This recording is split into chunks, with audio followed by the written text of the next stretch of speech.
Olá, bom dia! O SB Rural chega agora à sua casa trazendo as novidades e informações do meio rural para você.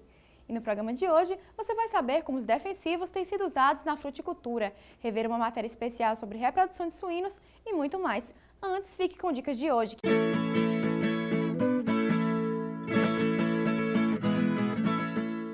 Certifique-se de que você possua uma grande pastagem para que a égua possa pastar e se exercitar nos meses que antecedem o parto.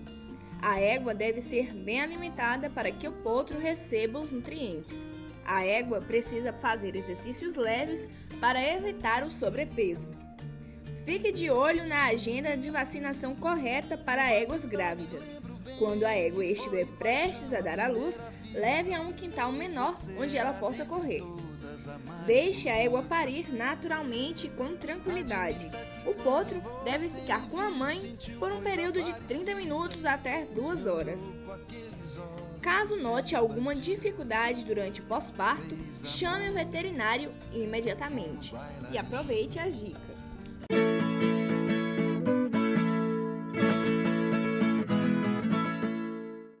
Defensivos são muitas vezes vistos como vilões da agricultura, mas na matéria a seguir você vai saber como eles podem ser eficazes quando o assunto é fruticultura. No último mês, os agricultores da área de fruticultura se reuniram com a ministra Cátia Abreu para mudanças na legislação, que define a extensão do uso de defensivos a fim de aplicá-los nas pequenas culturas. Alguns agricultores se dizem prejudicados por não terem produtos específicos liberados para combater as pragas dessas culturas. Mas ao contrário desses produtores que não estão satisfeitos, aqui na nossa região, o seu Zifa, que também é produtor de fruticultura, se diz satisfeito a utilizar os defensivos naturais.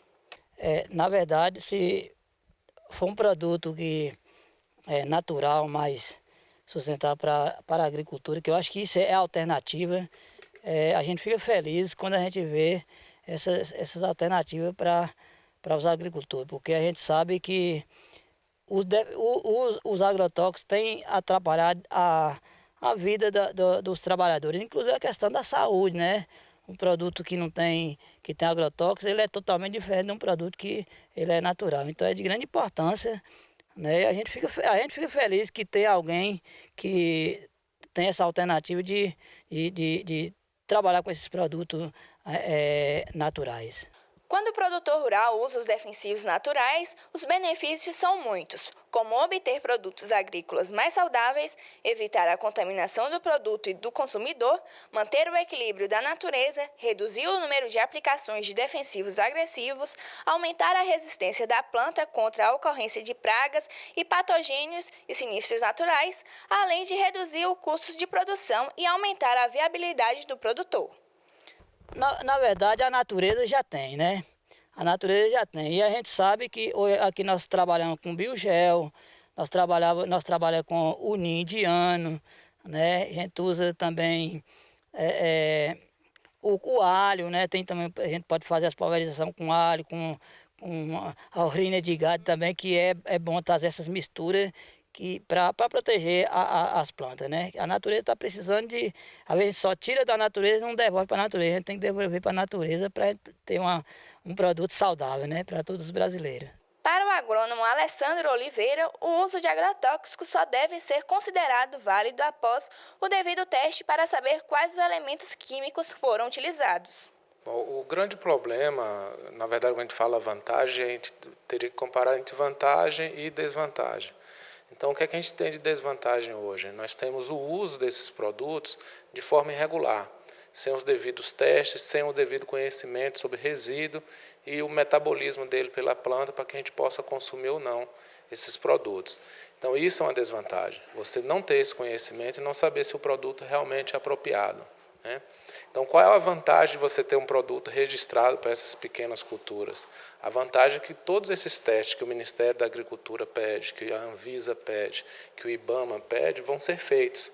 A partir daí você vai ter o conhecimento pleno de se aquele produto realmente é adequado para ser usado ou não. Porque são coisas diferentes, você ter eficiência para controlar uma praga ou o produto ser adequado para usar a cultura. Às vezes ele pode controlar uma praga, mas não é adequado para aquela cultura.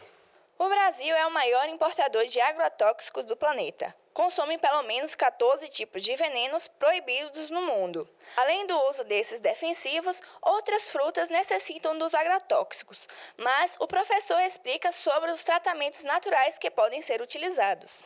Dentro da legislação brasileira de agrotóxico, a gente tem a definição que eles podem ser físicos, né, produtos físicos para você controlar.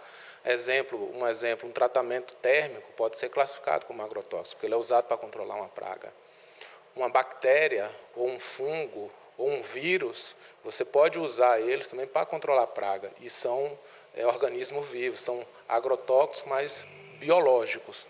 E você tem os químicos, né, como glifosato, estubirulinas e por aí vai. Aí já são agentes químicos. Normalmente, quando o pessoal fala de agrotóxicos, associa a esse último grupo que eu falei, mas a gama é muito maior, né? E nem sempre o uso do agrotóxico tem esse aspecto negativo. Você tem a parte de resíduo que tem que ser controlada. Então, o que realmente vai fazer ele se tornar um produto nocivo é o uso, se você usa de forma correta ou não. E o uso dele em culturas que eles não são registradas é um uso incorreto e ele pode trazer prejuízo nesse momento. Alessandro também alerta sobre os malefícios do uso dos agrotóxicos. Bom, de maneira adequada, a gente tem uma gama grande de culturas e de frutas que já tem produtos registrados, né? A exemplo de manga, maracujá, que começou agora alguns produtos que tem produtos registrados, mas a gente também tem exemplos de culturas que não tem nenhum produto registrado, como é o caso da pinha, da graviola. E isso gera problema, porque, como eu falei, a associação entre praga e planta e fruta é uma coisa natural, ela existe o tempo todo. E o que é que ocorre hoje? As pessoas utilizam produtos que não têm registro para aquela cultura e não sabem o que é que realmente vai ocorrer. Então, nesse momento, esse uso inadequado pode gerar prejuízo ao consumidor ou à natureza. O ESB Rural vai para um breve intervalo e no próximo bloco você vai conferir uma matéria sobre mães que trabalham nas feiras. Não saia daí.